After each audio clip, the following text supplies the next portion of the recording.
eu comecei a trabalhar, eu sou paulista, comecei a trabalhar lá em São Paulo em 96, logo que eu saí da Uni. Eu já trabalhava enquanto eu estudava, mas eu comecei mesmo a dar aula na área de literatura em 96, logo que eu saí da universidade. E durante todos os 11 anos em que eu trabalhei na educação básica, a minha maior experiência foi com literatura e foi com ensino médio. Tá? Eu trabalhei com educação com Fundamental 2 também, mas geralmente as minhas experiências ficaram restritas à antiga 8ª série, né? Hoje 9º ano. Eu tive uma experiência com 5ª série, hoje 6º ano, que foi até um pouco catastrófica. Tá? Assim, eu não tinha muita habilidade com né, crianças saindo da infância, entrando na pré-adolescência, eu não tinha muito a linguagem para lidar com esse público. E aí eu fiquei muito frustrada, né? E acabei concentrando sempre as minhas aulas ou em 8º anos, né, ou no ensino médio, que era com quem eu dialogava assim, muito melhor. E eu trago assim lembranças muito boas dessa época. Nesse momento eu também já trabalhava em faculdades particulares e foi numa delas que eu comecei a trabalhar com literatura infanto-juvenil. E foi a partir daí que comecei com esse gosto, né, por explorar um pouco mais um gênero naquele momento, hoje menos, mas naquele momento um gênero considerado um subgênero, né? Um gênero menor, tá? Nós não vamos discutir isso, né? Mas você achou? Palestras, aí está dentro dele.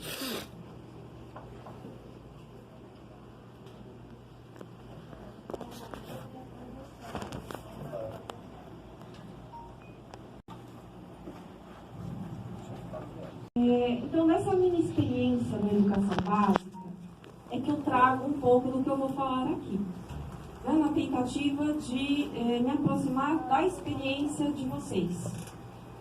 E falar sobre memórias literárias, né, eu acho que não é algo muito fácil e, ao mesmo tempo, é algo fácil. Porque memórias é um gênero que praticamente todo mundo tem ali dentro de si, não é? Agora, quando a gente fala sobre memórias literárias, a gente pensa como transformar, como pegar, né, esse gênero dentro da gente e colocar no papel. E aí implica o trabalho com a escrita. No primeiro momento, a Marluce faz esse trabalho, né, de contação belíssimo de um texto que faz referência a uma memória, né, de alguém que escreveu esse texto, quer dizer, que construiu tudo isso e pôs no papel. Tá? É mais ou menos isso, se eu estou entendendo, que vocês têm de fazer com os alunos, não é? Ou têm de ajudar os alunos a produzirem, correto? Como ajudar o meu aluno a produzir um texto no gênero memória literária? Tá? Não tem nada que mexa, que posso ficar aqui? Não, eu passo aqui, não tem problema.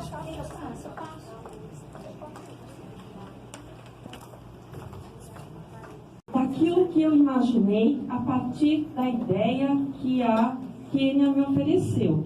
Ela me mandou aquele material que vocês têm, né, que vocês receberam, mas eu consultei o material só depois que eu montei a minha apresentação, tá? E depois eu conto para vocês, assim, qual foi a minha experiência com esse material quando eu fui passando por ele, né? São 177 páginas, não é isso? Tá? É bastante coisa, não é? Para a gente ler tudo ali, tirar dali algumas questões para trabalhar com os alunos. Deixa eu só entender um pouquinho aqui. Quem que está aqui que trabalha com sextos anos? Sétimos? Quem trabalha também com sexto e sétimo, né? Levanta a mão. Oitavo e nono. Menos pessoas no nono, né? que será, né? Eu sempre me pergunto, porque parece que há um certo receio, às vezes, pode ser só uma pergunta minha, não de todo mundo, né? O pessoal ficar com os anos finais. Tem alguém aqui que trabalha também no Estado com ensino médio? Tem bastante gente, né? Então tá bom. O que eu vou falar, me parece que vai ser útil para todo mundo que trabalha na educação básica, até mesmo para quem, né, talvez tenha experiências com o Fundamental 1, tá? Ou o Fundamental Menor. Então, nós começamos falando rapidamente sobre gênero memórias, que eu imagino seja apenas uma retomada para vocês, tá? Vocês já devem ter visto, devem ter consultado lá no texto que vocês receberam, devem ter tido outras formações sobre isso. Eu não venho aqui ensinar nada, né? Eu venho aqui compartilhar como eu penso que seria possível trabalhar com os alunos uma proposta de elaboração textual por aí. E como professora de literatura, eu só sei falar disso falando de literatura e falando das minhas memórias sobre literatura, tá? Bom, sobre o gênero memória de forma geral, lembrança, reminiscência, experiência ou experiências vividas no passado. Nenhum problema quanto a isso, certo? Já quando a gente geralmente põe no plural, né, a gente faz referência à ideia dos relatos dessas experiências, tá? Feitos por alguém, no caso, o seu aluno, para quem? Para você, professor. É para ele que ele, é para vocês que ele escreve? Não. Para quem escreve o seu aluno? Para qualquer leitor. Tá? Então, a primeira coisa que o seu aluno precisa entender é que ele vai produzir um texto de teor narrativo que vai contar uma história dele, ou não, ele pode ter sido testemunha disso, né? Ele pode criar uma outra personagem e vai contar as memórias que ele tem da história daquela outra personagem. Ah, mas ele não precisa contar a história dele, não é vida real? Vamos pensar. Você se lembra de algum fato da sua infância, certamente, que marcou por algum motivo, não é verdade? Se eu pedir para você escrever sobre esse fato, você tem certeza absoluta de que ele vai vir igualzinho hoje? Não. Tá? Alguma coisa você vai esquecer, outra coisa você vai ter de construir de um jeitinho diferente, porque você não lembra, tá? E a partir daí, você já está saindo daquilo que é estritamente real e está entrando naquilo que a gente chama de ficcional, tá? Então, o indivíduo que se coloca como narrador da própria história, ele escreve um texto baseado numa experiência dele, mas que é um texto ficcional. E que ele escreve para quem? Para qualquer pessoa que queira lê-lo e também para você, que é o professor dele. Concorda? Então isso é muito importante que o seu aluno saiba, né? Que ele não escreve para você, tá? Então, relatos dessas experiências feitos por alguém de forma ficcional, a partir de situações vivenciadas por esse alguém que eu acabei de explicar, ou por ele testemunhadas. E ele pode optar se ele vai querer ser, né, um narrador em primeira pessoa protagonista, vai contar a sua própria história. Se ele vai ser um narrador em primeira pessoa testemunha, ele conta o que ele presenciou de alguém, né, a história de alguém, mas ele viveu junto com essa pessoa e ele conta em primeira pessoa e o outro é o protagonista, tá? Ou ainda, ele pode contar em terceira pessoa, como um narrador onisciente, né, que conhece, que tem a onipresença de todos os fatos, tá? Agora, eu preciso mostrar para o meu aluno, né, como é que memórias literárias, da teoria literária, aparecem em textos de memórias literárias. Porque senão, como é que meu aluno vai saber como escrever um texto? Se ele for leitor, já tiver uma experiência leitora, ele certamente já tem meio caminho andado. E se ele não tiver? A gente tem alunos com as mais variadas formações, não é isso? Tá? Você tem aluno que provavelmente é um menino, uma menina que lê bastante, que surpreende, inclusive você. A gente tem aluno que é muito melhor do que nós. Tá? Isso é ruim? Não, isso é ótimo, porque a gente também aprende com eles. Tá? Ele pode te dar mais trabalho, ele pode te questionar mais. Mas é importante isso, é função do professor também saber lidar com situações assim. Tá? Por favor. Bom, quais são memórias nossas de livros literários? Eu trouxe aqui algumas minhas, tá? Sugiro que vocês pensem nas de vocês, né? Quais são as memórias que você tem como um leitor de literatura? De textos que fazem referência a textos narrados em primeira pessoa com narrador testemunha, ou em terceira pessoa mesmo. Então, vamos lá. Primeiro que eu trago aqui, Memórias Sentimentais de João Miramar. Memórias, que é do Oswald de Andrade. Memórias da Casa dos Mortos, do Dostoiévski. Um terrível texto, pesadíssimo, tá? Memórias de Adriano, da Marguerite Yourcenar, né? Que traz a história aí do imperador. Memórias de Menina, da Raquel de Queiroz, que é um texto curto que fala sobre a história dela, escritora. E como esse, tem vários, tem um lindíssimo, que depois que eu já tinha terminado, eu me lembrei, que é da Tatiana Belink. A Tatiana Belink é russa, né? Morreu há uns 3, 4 anos, tá? Tem uma vasta produção de literatura infantil e juvenil, vocês sabem disso, as bibliotecas devem ter vários livros dela, tá? E ela tem um livro, de cujo título minha memória não me ajuda agora a lembrar, mas se eu não me engano, tem naquele material de vocês, tá?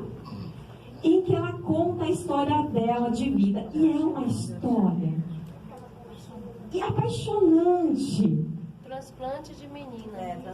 Transplante de menina, é isso mesmo. E ela fala ali, inclusive, da mãe, dos pais, né? Que falavam russo, chegaram aqui no Brasil, ela era pequenininha. E para conversar com as pessoas, eles faziam associação com o latim.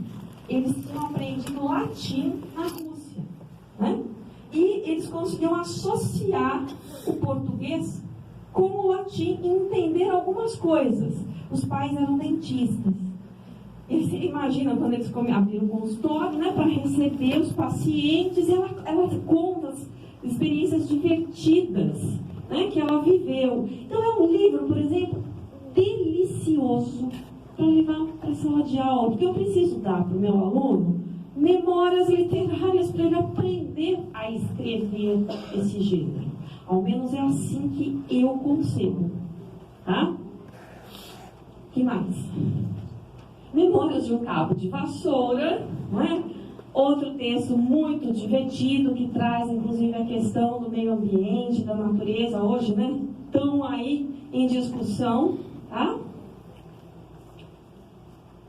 Memórias de um sargento de milícia. Você vai falar, mas eu trabalho no 6º ano, o que eu vou fazer com o Leonardo Pataca e o seu filho Leonardinho aí, tá? Você não precisa trabalhar o livro todo. Você pega um capítulo 1º, onde começa a história, onde você tem um narrador em terceira pessoa, onisciente, né, que você vai abrir, vai destrinchar, depois a gente vai pegar alguns trechinhos desses textos, né, vai destrinchar isso para o seu aluno, vai mostrar para ele, olha como o narrador funciona aqui. Tá? Olha como ele está buscando a história do fulano. Olha o que ele escolheu para falar, para construir a personagem. Né? Então, veja, se você tivesse a chance de trabalhar, né, um 9º ano, por exemplo, Memórias de um Sargento de Milícias na sua íntegra, ótimo. Agora, eu não consigo conceber a possibilidade de se pedir para um aluno construir um texto de quanto? 2 páginas, tá? Sobre memórias, se ele não tem experiência de leitor. Eu parto desse pressuposto. Ele tem que ter a experiência da leitura de um texto desse gênero para conseguir conceber um texto assim. Tá bom? O que mais? Memórias do Cárcere, né? 2 volumes aí do Graciliano Ramos. Outra obra densa, terrível, mais indicada talvez, né, para um 9º ano, para um ensino médio. A Minha Paixão, tá? Memórias Póstumas de Brás Cubas, que eu sou daquelas que advoga Memórias Póstumas para qualquer idade a partir do 6º ano. Né? Então, fato que daqui a pouco eu vou começar com ele, tá? Porque é nele que eu encontro, inclusive, muitos dos aspectos que eu vi lá no texto de 177 páginas. Né? Pede para vocês aí, tem as oficinas, não é isso? Acho que tem 16, 17 oficinas lá para vocês trabalharem. Eu confesso que acho um absurdo aquele monte. Não sei, aquilo é um curso, né? Então você dá aquilo e não dá mais nada.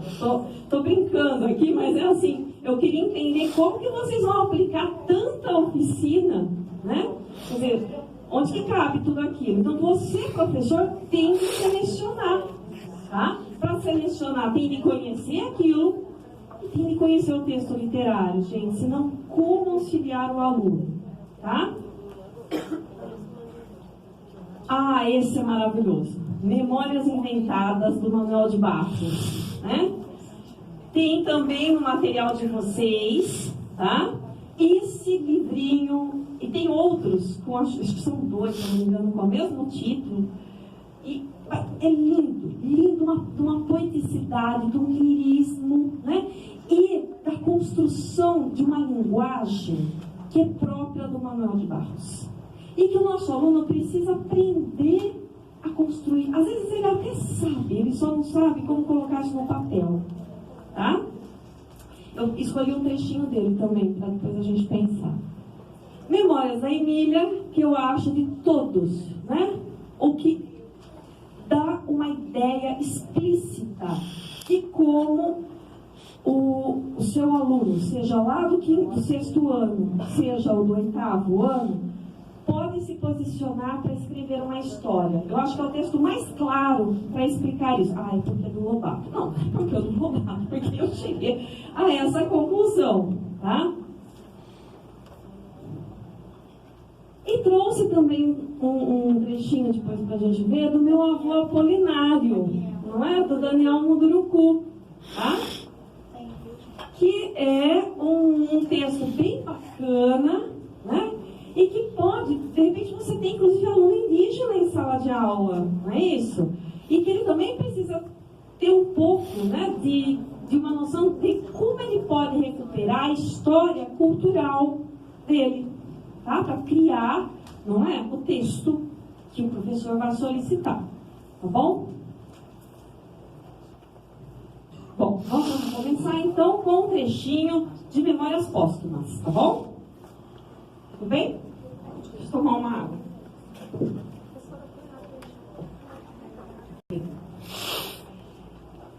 É o trecho inicial, né? O óbito do autor, tá? Eu vou caminhar aqui por ele e vou parando, tá bom? Para a gente tentar entender um pouquinho dos elementos que constituem esse texto e como que você vai explorar algum dos textos ou um dos textos que você escolha para o seu aluno. Eu sempre advogo. Para mim, a melhor experiência é o aluno ler um livro sobre o gênero. Mas a escola não tem para todo mundo. E aí? Tá? Como fazer? Vamos deixar lá para as perguntas e eu dou, por exemplo, uma possibilidade de resposta para isso. Tá? Óbito do autor. Se o seu aluno começa a ler ali com você, óbito do autor, talvez ele já emperre no que? Na palavra? Óbito. Geralmente eu acho que ele sabe, né? Mas talvez lá que tenha um lá que não saiba. Então você lá vai, como mediador que você é, tá? Explicar para ele o que é óbito. Vou falar para ele assim, a tua escola permite que use o celular em sala de aula. Eu sou o tipo de professora que acha que a tecnologia é muito bem-vinda, tá? Pode ser que a sua escola não permita, pode ser que a sua diretora não permita, pode ser que a prefeitura que não permita, não sei. Eu sempre acho que deve ser bem-vindo e compete ao professor fazer a mediação, ensinar como é que se pode usar essa ferramenta tão excelente, tá? Porque imagina, você não precisa falar para o aluno hoje, levanta, vai lá para a biblioteca, pega um dicionário, traga para cá, ou abre o dicionário. Não, ele vai lá no Google, baixa lá, óbvio, ele já sabe, tá? Que é a morte do autor. Dá para enxergar? Lá atrás não, né? Eu vou ver, né? Há algum tempo hesitei, né? Fiquei ali, meio na dúvida, se devia abrir essas memórias. Então, há algum tempo eu hesitei. Pronto. Você já vai falar o que para o seu aluno? Olha só, narrador em primeira pessoa, tá? Gente, o aluno tem de saber o que é isso. Ah, então você vai dar uma aula só sobre narrador em primeira pessoa. Não! Quando se apresenta o texto, você explora aqui o que é isso. Se ele perguntar o que é uma em terceira, você que tem memórias literárias, tá? Vai lá no seu celular, se for o caso, ou no seu bloco de livros, ou não sei onde, tá? Mas você já pensa que seu aluno pode fazer essa pergunta, às vezes você não pensa em tudo, mas em algumas você pensa. Tá? Eu pensei, por exemplo, se não funcionar isso aqui, eu levo os livros, né? Tá? Então, a gente tem que pensar em algumas saídas, né? B, tá? E explica para ele o que é um texto em terceira pessoa. Então, às vezes eu não preciso de uma aula toda para aquilo. Você devia abrir essas memórias, essas minhas lembranças, né? Pelo princípio e pelo fim. O que é pelo princípio ou pelo fim? Pelo começo ou o término, o fim, né? O que será que seria começo ou fim? Isto é, ele vai explicar se poria em primeiro lugar o meu nascimento ou a minha morte. Suposto uso vulgar. O que é o uso vulgar? É baixo? Aqui é? Não. É o quê? Que usa normalmente. Suposto uso comum. Na normalidade, as pessoas fazem o quê? Né? Seja começar pelo nascimento. Então, quando você começa a falar sobre você fala da sua infância. Não é isso? Duas considerações me levaram a adotar diferente método. Então, ele vai começar a falar do nascimento dele? Não. A primeira, que não levou a isso, é que eu não sou propriamente um autor defunto, né? Eu não sou propriamente um autor, o quê? Morto, tá? Um autor defunto, mas um defunto autor, quer dizer, eu morri e daqui de onde eu estou, do além, eu resolvi escrever. Gente, olha que sacada, tá? Ele tá tirando, ele, o narrador, tá tirando dele qualquer compromisso com o que ele vai falar. Ele pode falar o que ele quiser. Por quê? Ele tá morto. Ele vai ser preso? Não. Tá? Vai acontecer algo com ele? Nada. Se ele quiser contar as coisas mais absurdas que aconteceram, ele pode? Pode. Tá? Então, eu preciso mostrar para o meu aluno o que é que o escritor Machado de Assis escolheu, né? O que ele escolheu para criar? Ele escolheu um subterfúgio, ele escolheu... tá Tá me fugindo a palavra. Não é isso que eu quero falar. Uma estratégia, exatamente. Ele escolheu uma estratégia, tá? Para falar o que ele quiser. A personagem dele é livre. E o seu aluno precisa entender que ele pode fazer a mesma coisa, tá? Para quem acampa, foi outro berço. Para quem atumba, né, foi outro berço. O segundo motivo é que o escrito, o texto, ficaria assim, mais galante e mais novo. E ele está falando, e eu vou me dar bem, né? Porque quem fez isso até agora? Tá? Tinham feito, lógico, ele tinha lido o Stern, tá? Ele está se baseando naquele escritor. Mas, até então, no Brasil, ninguém tinha feito nada disso. Ele é inovador. Ele, o narrador, tá? Que é o Brás Cubas. Tudo bem? Moisés, que também contou a sua morte, não após no introito, no começo, mas no cabo. Então, Moisés começou contando o quê? O nascimento. Quem é Moisés? Personagem bíblico? Alguém importante? Sim, vamos pensar na Bíblia como literatura? Importantíssimo, tá?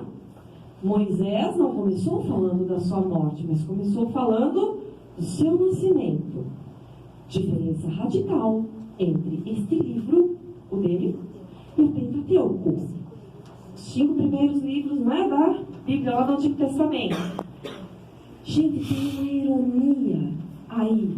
O que ele está dizendo sobre ele, Brás Cubas, que escreve o livro depois de morto, e o Moisés?